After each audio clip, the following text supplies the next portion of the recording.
ते छान कडक चहा. हा तर बघा आता हे बघा चहा बनवलेला आहे. हे ऋषीचं दूध पण आहे. आता ह्याच्यात म्हणसाल तर मी 2 चहा का घेतल्यात, हे 2. तर हे 2 चहाचं पण सांगते तुम्हाला. पहिले तर चहा, दूध आणि आंब्याचं लोणचं आपण घातलेलं घरी, आणि आपली शिळी रोटी, आणि संगच भेळ सुद्धा आहे बरं का. हा हरियाणामध्ये पण भेळ मिळते, आपल्या तिकडची नाही मिळत पण मिळते छान. तर आता आहे ना हे चहा आहे ना, हे चहा मी नाही बनवलेला, हे चहा बनवलेला आहे हा का ऋषीने.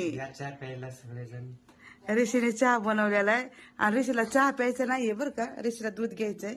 तर असा चहा कुणी कुणी प्यालाय हे बघा, हे बघा. हा कुणी कुणी प्यालाय असा चहा ते पण सांगा. आणि या सगळ्या